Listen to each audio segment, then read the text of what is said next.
All right. Well, thank you everybody for choosing Peacemaking 101. We're going to be going really in depth with the full peacemaking ecosystem, CVI ecosystem, etc. So we can go to the next slide.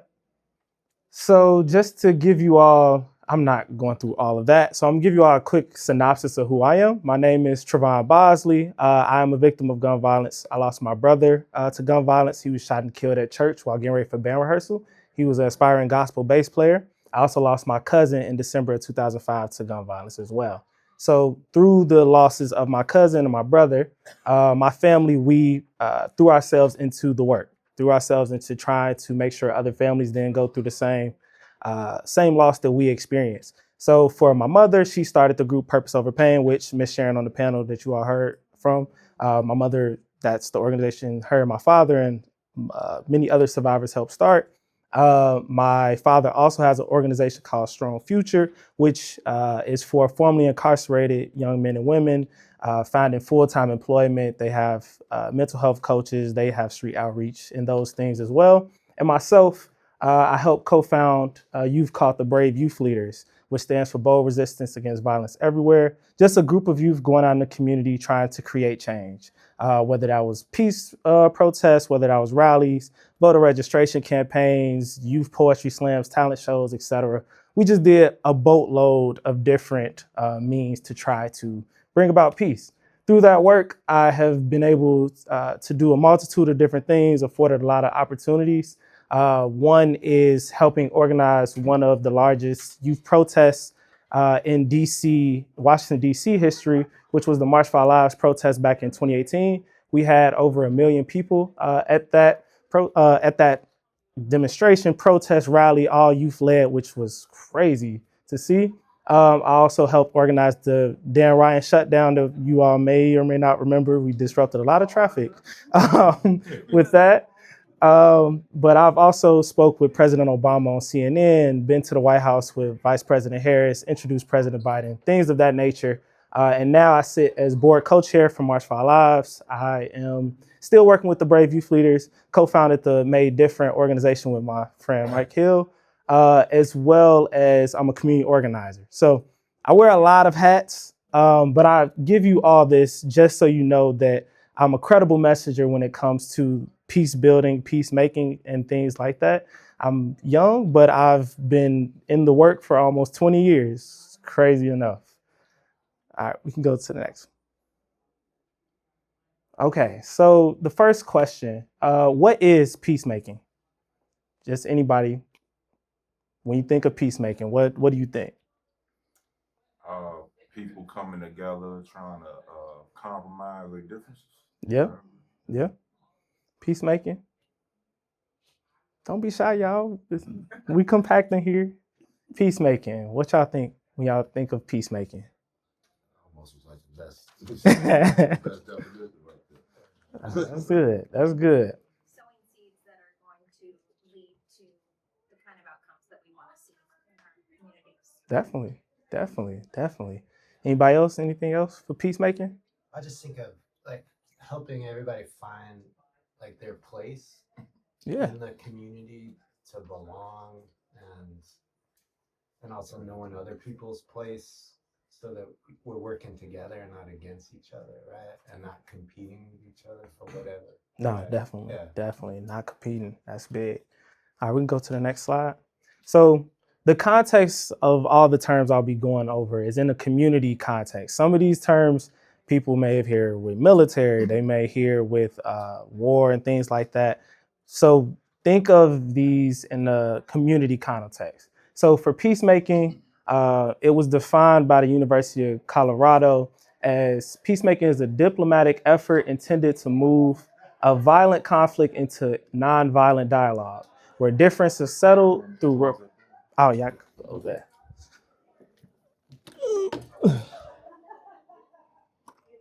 There we go. Yeah, yeah.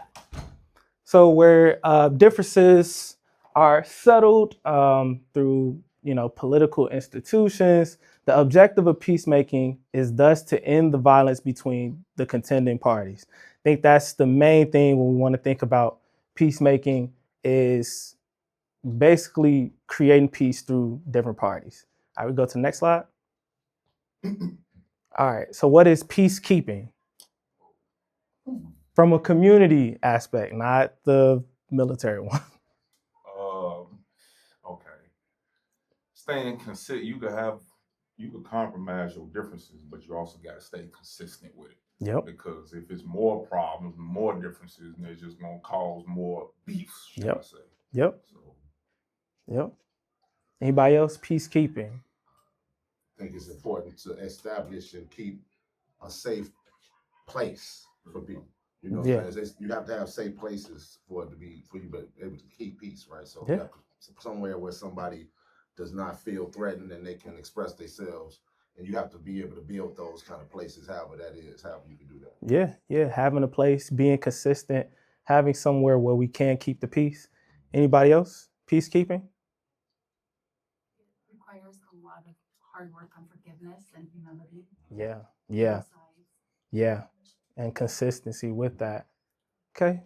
We can go to the next one. So all these definitions are coming from the University of Colorado. Peacekeeping is the prevention or ending of violence within or between nation states through the intervention of an outside third party. The goal of peacekeeping is simply preventing further violence. So, as you all said, being able to be consistent, being able to have those spaces where we're able to continue the peace. Because it's one thing to make peace in the moment, but what are we doing afterwards? How are we making sure that's, continuing to happen? So we go to the next one. I promise this is the last question for a while. What is peace building? what you guys doing with these different organizations coming together and throwing out ideas and solutions or whatever. So pretty much what we're doing now. Yeah. Peace building. Yeah, definitely. Anybody? Peace building. I thought that was a hand. Unity. Yep, building unity. Cool. Collaboration. Cool. Peace building. We good? All right, we can go to the next one. Disregard the typo. But peace building is defined. It is a process that facilitates the establishment of durable peace. Keyword durable peace. And tries to prevent the reoccurrence of violence by addressing root causes and effects of conflicts through reconciliation, institution building, and political as well as economic transformation. So it is really the prevention of the reoccurrence of violence. So you have your peacemaking, which is, stopping that situation. You have peacekeeping, which is trying to maintain what we did. And then you have the peace building, which is making sure it doesn't happen again. So this is making those different measures and things that are needed to continue to have peace and to start peace up in the first place. So we don't even get to these violent situations. Okay. So I'm sorry, I have one more question. What do we think are some of the root causes disrupting peace? What do we think is stopping us from having these peaceful ecosystems? Social media is a big thing.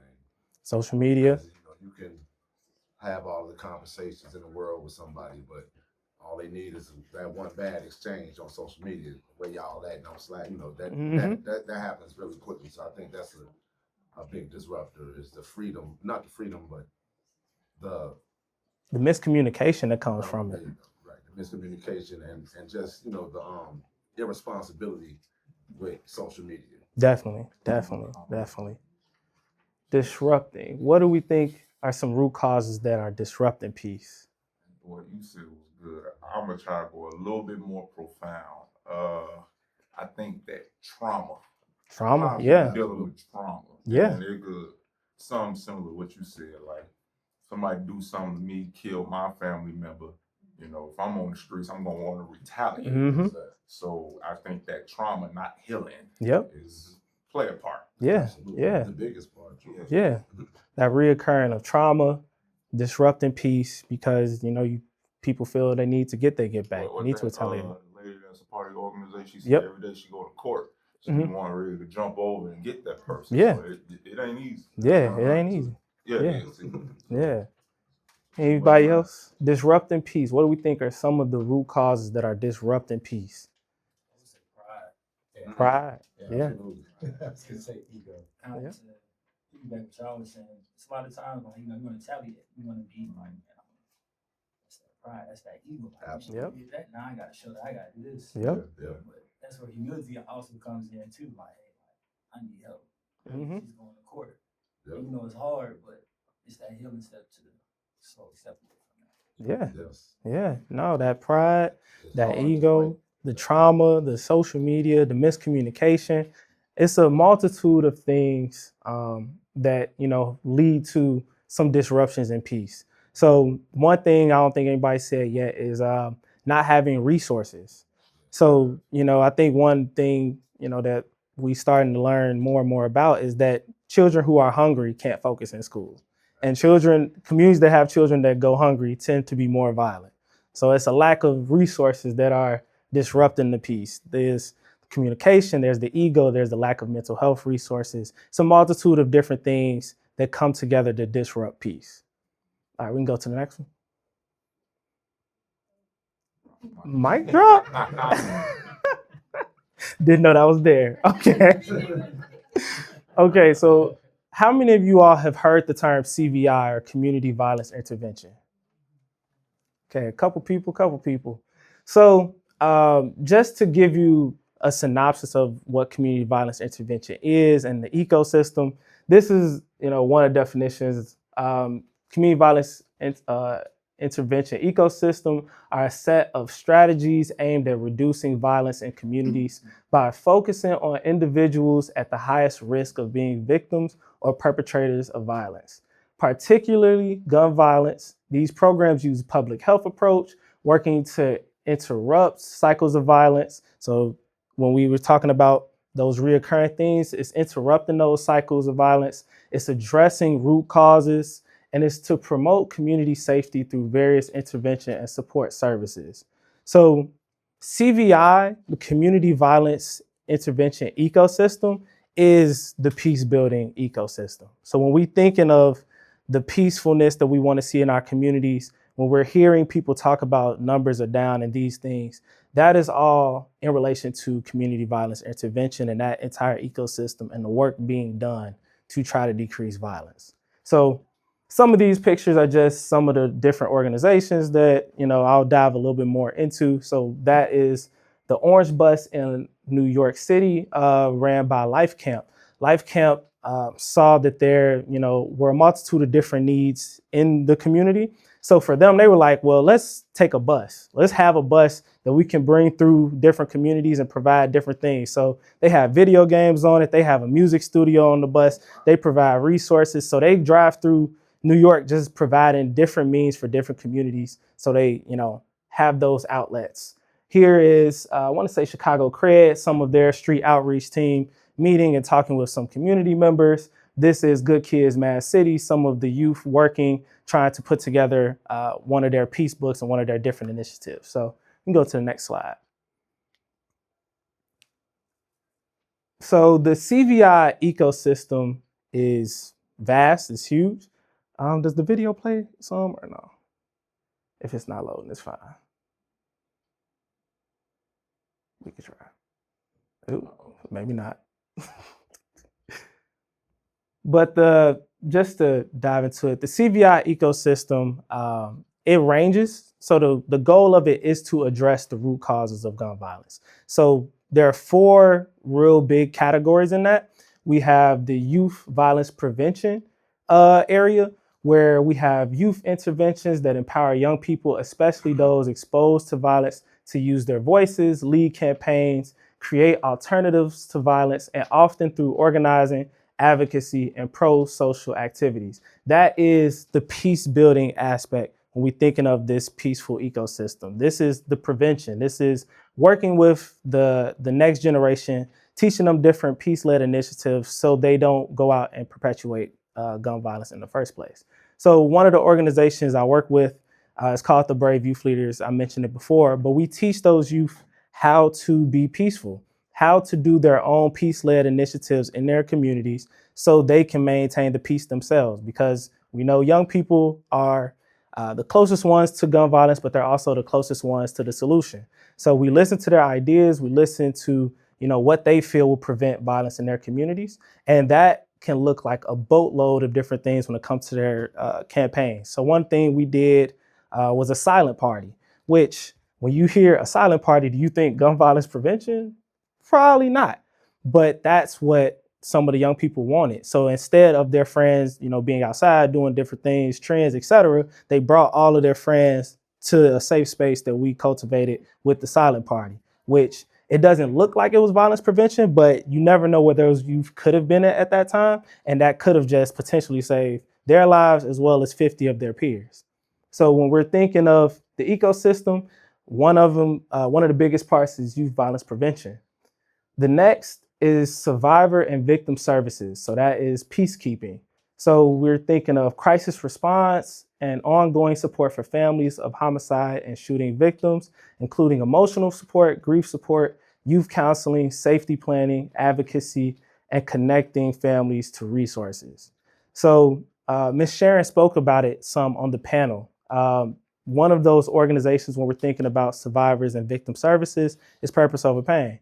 So what they provide is, things for parents. So if it's a Mother's Day, if it's holidays, they'll have like a spa day for mothers. They'll have for fathers a casino day. We'll go to a Bulls game. For siblings, we have different events. I wish the video would show, because in partnership with Made Different, we put on a fall festival. So most of the families that were in attendance were survivor families who had lost loved ones to gun violence. We gave them a space to bring their entire family, enjoy themselves, have bounce houses, have different games, and a multitude of different things. So you can try not to continue that trauma and that perpetuate, continuous violence. So Purpose Over Pain provides that. They have a hotline and things like that for, people who, you never know when it strikes you after losing a loved one. So having that support hotline where you could talk to another survivor during any part of the day. We found that a lot of the people calling were men, because a lot of times men don't have a chance to process loss and people to talk to, but they felt comfortable being able to call that hotline personally and being able to talk to people. So victim services for survivors, that keeps the peace. That makes sure that family, even though they lost someone, they don't go out and, cause another family to be in that same situation. Because as she said, it's a multitude of parents, families, siblings, etc., who do want to get revenge for their loved one. So we are there to call you in that moment where you're thinking about, pulling up on them. We call you and make sure, no, come to this meeting, come be around other parents, come feel safe and have that emotional release that you need, but in a safe manner. It's actually one lady, bless you, we had a meeting and she knows who, took the life of her son. And she was sitting outside of their house, and she didn't do anything, but she was just so angry and thinking about it. And who knows why? Of course, we all, I believe is God. But one of the parents from Purpose Over Pain called her to remind her about a meeting before that happened, and she went to the meeting. So who knows, the different types of prevention that come from victim services and keeping the peace. So we can go to the next one. Oh, Lord, we broke. Okay. There we go. That video ain't gonna play either. That's tough. So the other parts of the CVI ecosystem are street outreach and violence interruption. So these are the peacemakers. This is a relationship-based street outreach by credible messengers who identify and respond to conflict in real time, de-escalate tensions, prevent retaliation, and connect high-risk individuals to services. So these are our frontline workers. These are people who, some are formerly incarcerated, some are formerly in gangs, but they are out here talking with the different people in the streets, trying to prevent real life action at that moment. They, sometimes due to their ability to be credible messengers, being formerly incarcerated, being formerly from these, street groups, being able to actually have relationships with the people out in the streets, they're able to provide, different means of protection that community members probably wouldn't have known about. So for instance, one organization called Target Area, they worked with some people to have no slide blocks. These are areas where families and children can be, and the street organizations have agreed that we are not going to do anything in these communities, in these areas. You don't get that from, somebody outside the community trying to make that happen. If police were trying to make that happen, that's not something that they, probably would have been able to do. But being able to have these credible messengers out there, being able to talk with people and have that happen, that's how you have peacemaking. One instance of that would be with our Hoops for Peace League that now Joakim Noah, he's taking it everywhere. But it started in 79th at St. Sabina, where we brought rival gangs together to play basketball against each other. Now, does that sound like violence prevention?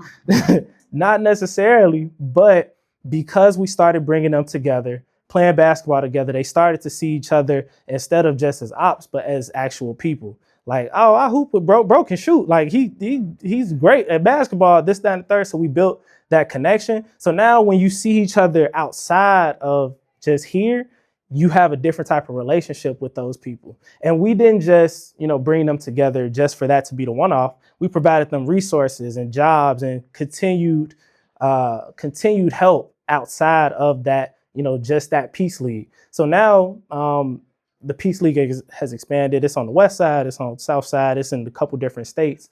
But that all goes into street outreach, violence interruption, because we wouldn't have necessarily known who are the people out here, doing everything unless we had those credible messengers to point us in the right direction of, all right, these are the people we should be talking to. These are some of the leaders. These are the people we need to bring in, and they can bring in everybody else to try to create more peace.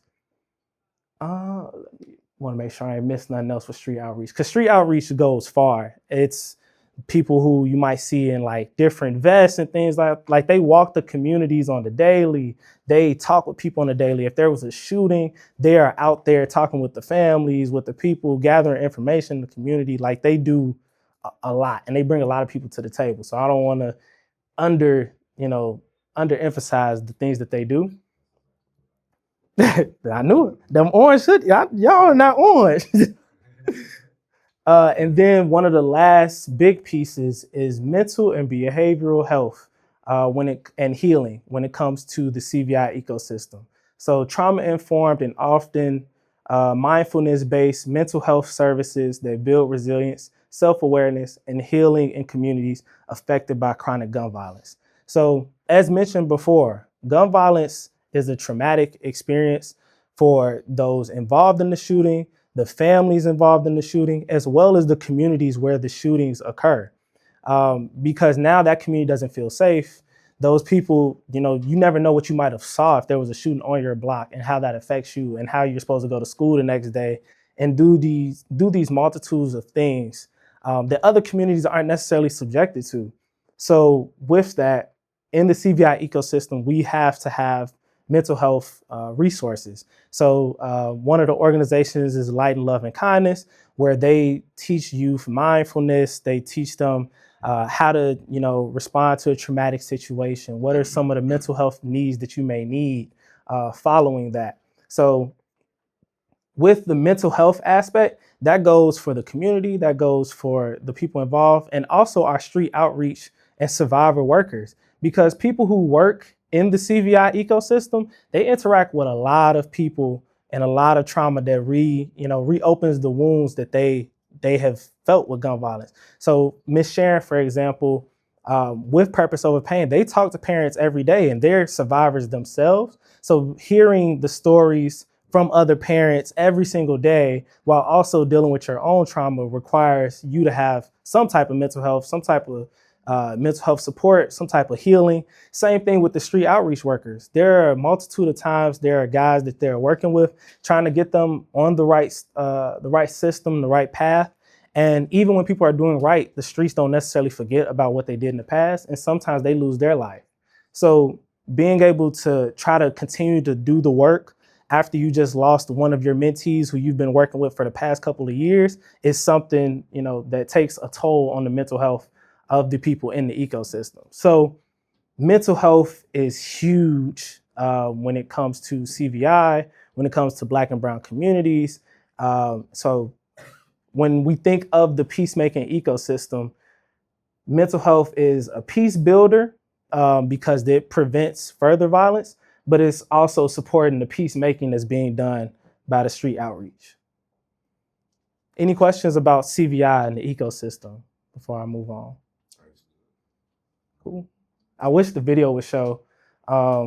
Just to highlight the video, 2 weeks ago, we did a mental wellness day where we had, for the full family, of course, we had survivors involved, we had street outreach involved, we had everybody come in to get some type of relaxation. So we had massages, we had haircuts, we had nails being done, we had letters to yourself, just a multitude of different things to provide that mental escape for people. Because I don't know if any of you all heard, there was a shooting near 79th that was on Facebook and everything.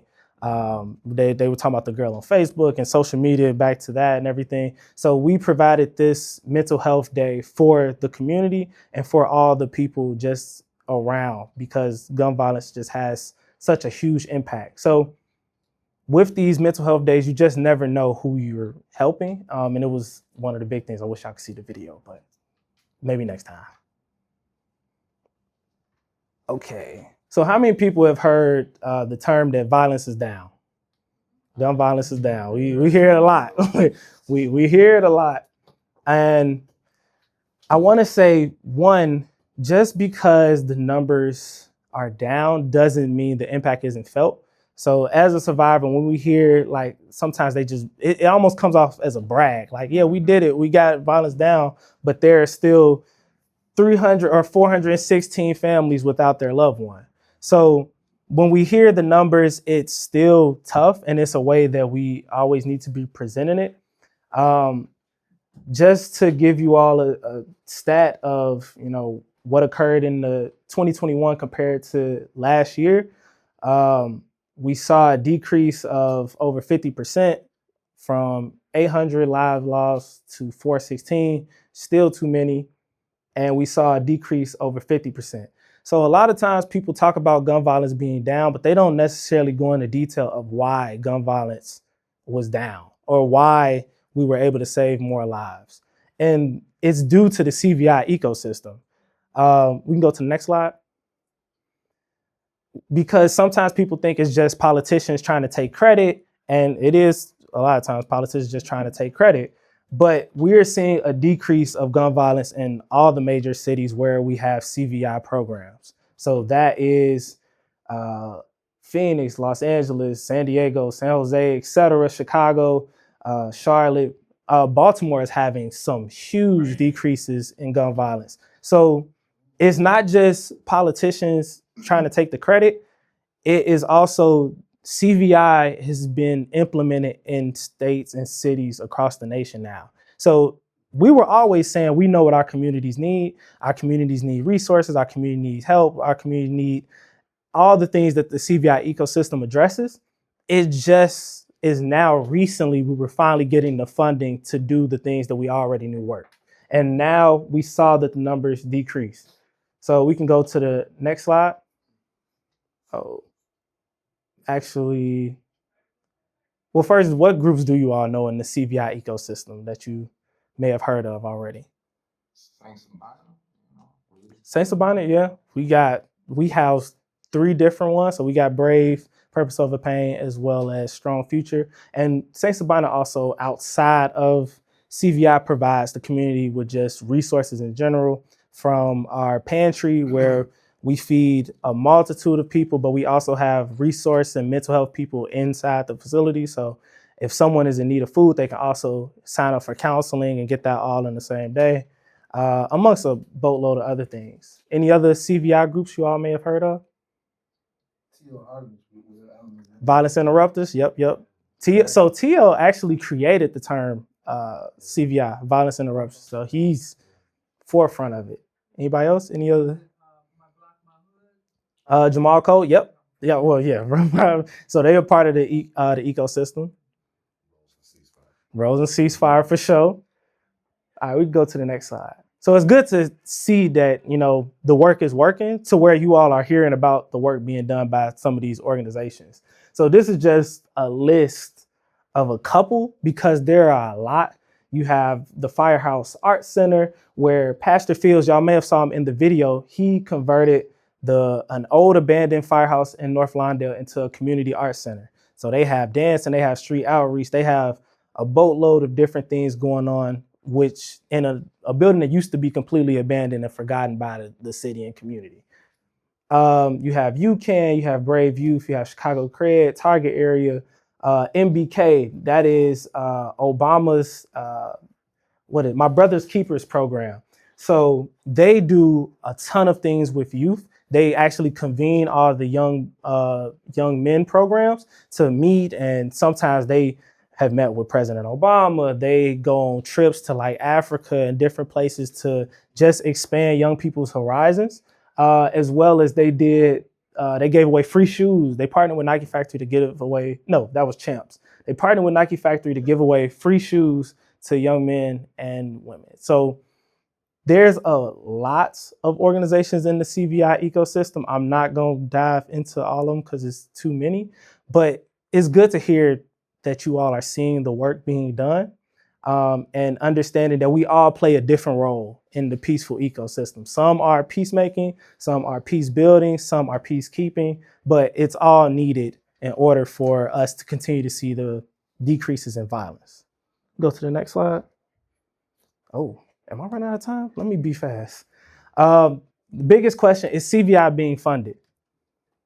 What do y'all think? A little bit. Not enough. Not enough.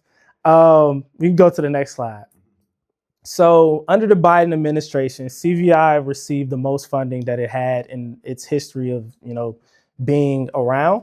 And with the recent Trump cuts, we are seeing $811 million of federal funds being pulled from the CVI ecosystem across the country.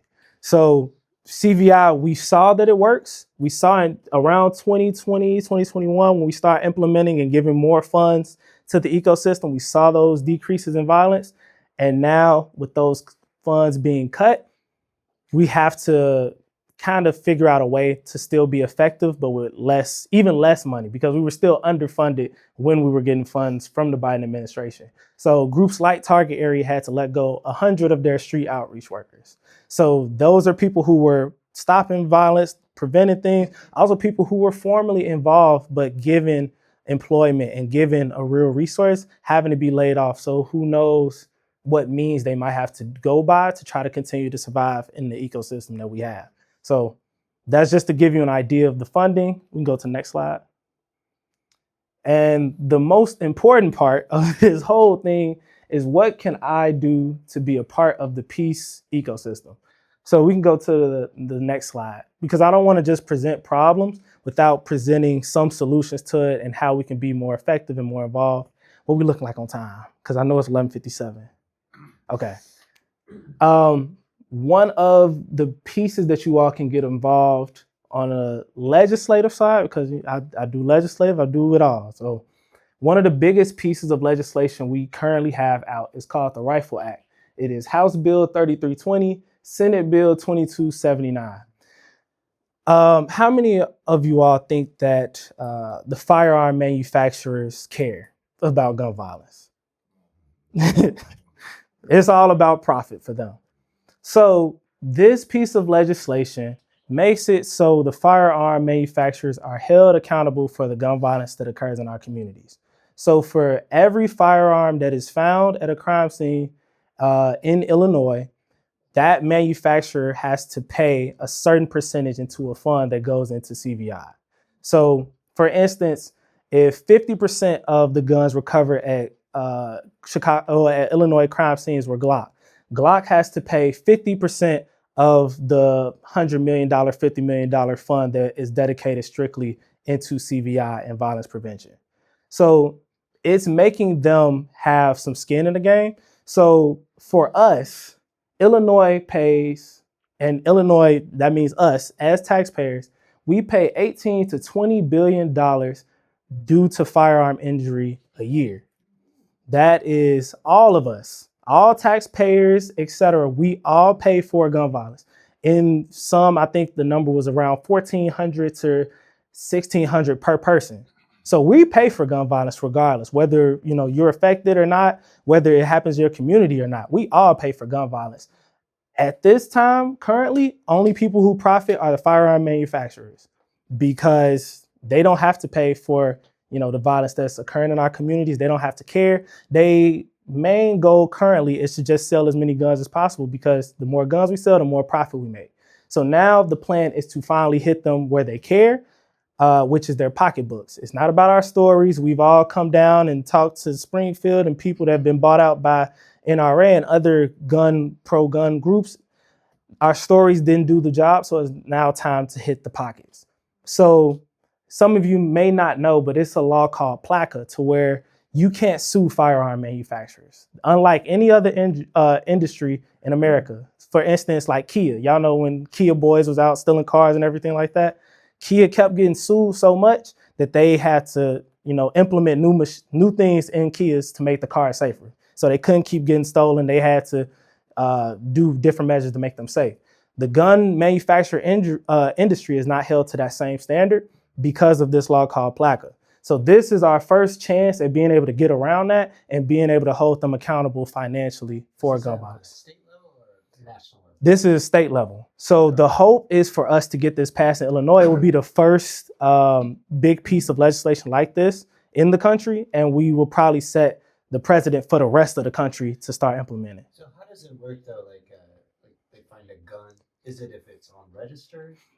No, if it's whatever manufacturing it came from, that's who's penalized for it. So even guns that come from out of state. So if the gun is from Indiana, but Glock is recovered at a Chicago crime scene or Illinois crime scene, Glock is still required to pay that same percentage because their weapon was found. So one thing to also add, there are 1,100 manufacturers who sell guns in Illinois. Of those 1,100, 50 are recovered at crime scenes. So it's something that the other 1,100 are doing that those 50 aren't doing to, stop their guns from ending up at crime scenes. So that helped the answer. I would love to hear more about that. Because that's really, that's getting into like some roots. Yeah. Yeah. So the bill is that I can go on and on about it, but the hope of it is one, to provide funds to CVI, the ecosystem that works, and two, is to hold gun manufacturers accountable. And we know there are different pieces of technology to make guns safer. They have like finger scanners. They have super protected lock boxes. They have a multitude of different things they can do to make sure guns aren't just running rampant. But right now, there's no financial incentive to implement any of those. So with this legislation, it finally pushes them to implement some type of safety measures and work in partnership with the CVI ecosystem, with violence prevention, to make sure that guns aren't ending up at crime scenes, because now you are getting hit in your pockets. No, so we're working on it. Yes, please. So we're trying to get it up to vote. We have a good amount of support in the Senate, but we need a lot of more support on the House side so calling your representatives. I need to go to the next slide. You can get involved with that QR code right there. And we also have our advocacy day on May 8th, where we're going down to Springfield to try to get as many reps on our side as possible, because we want to bring it to vote, at least so we can see who's with us and who's against us, so we can know who to try to vote out if they are not in favor of this type of legislation. You would be surprised at how many of our Black and brown representatives aren't supportive or aren't very helpful in this fight, which you would think with violence and CVI and everything in the communities that they represent, a lot of them have been like pulling teeth, while other communities that don't experience as much gun violence are super helpful when it comes to the legislation. A lot of them is because their name isn't on it. Honestly, it goes back to ego. If they weren't the first person to sponsor the bill, sometimes they don't want to get behind it. And it's tough with that being, the reason that they don't want to get behind it. But Do if you feel enough, like it can survive challenges at the Supreme Court level? so we work tightly with Attorney General Kwame Raoul's office, and they are prepared to fight it. And with us being able to, we changed the legislation a lot, because at first we wanted a large number of money. We wanted like $800 million. So we found out that the gun industry doesn't make that much money, or their profit isn't that high, so it would effectively put them out of business. So we had to lower the number to where they can still be in business, but they would still be able to take the financial hit. So we've tailored it to where it should still be able to hold up to the Supreme Court, and Kwame Raoul's office is already prepared for it. So we have a lot of traction on it, but we need even more. Actually, his name is Dr. Anthony. He is a surgeon at the University of Chicago, and he just got so tired of seeing Black and brown bodies come through and him having to work on them and tell families when their child didn't make it, that this was his response, his idea. So he's spearheading this. He's amazing. But yeah, he's somewhere in the picture. You probably can't make him out, but it's him right there. So yeah, he's at the forefront of it. The Senate leader for it is Robert Peters, and the House is Representative Olakal. So call your reps. Please scan the QR code, get involved with this, because we think we can get it passed, because it's like a no-brainer almost, especially for even other Republican communities and communities that, we all as taxpayers pay the brunt of gun violence. So why shouldn't the manufacturers pay their fair share? Okay, next slide. Okay, I'm sorry, this is a lot. But when we think of peace, what can I bring to the peace ecosystem? So that is the legislative side of what I can be doing to be active. But ask yourself these questions. If I'm more leaning towards a peace builder, peace building is long-term work that changes the norms and opportunities so the next generation doesn't have to pick up a gun. So do I have talents in teaching, tutoring, mentoring, running support youth programs, after-school clubs? Do I have skills in digital design, music, coding, law, etc.? Are these talents that I may have? And can I offer that to some of these CVI organizations and youth programs? One of the things we're doing now, next month, we're hosting a youth career day panel. So we're building the next generation of youth. So think about what skills you may have there.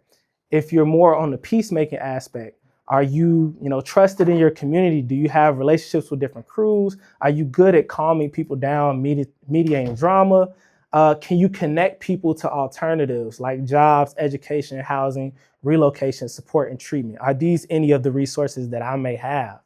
Am I, talent? Do I have a bus company or something? Can I offer this to organizations? Just figure out what different needs, organizations may have and where I could potentially fit in. And then the last is peacekeeping. So it's holding space after harm, supporting survivors and families of grief so they don't turn into more violence. So am I a survivor? Am I a caregiver? Am I ready to walk with families or help other families?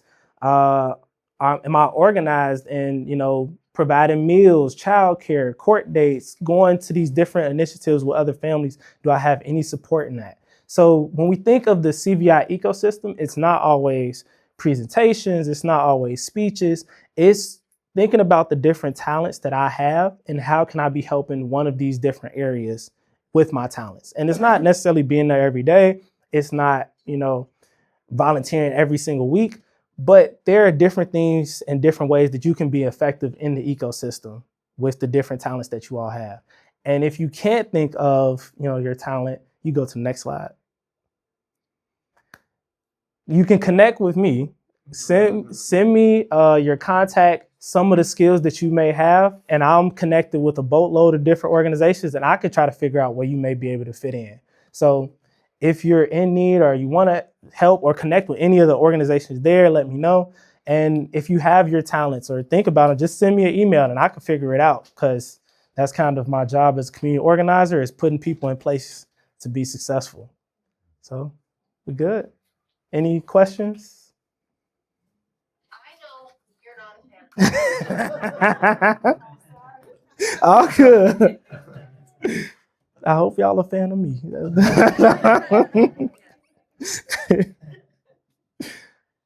All right.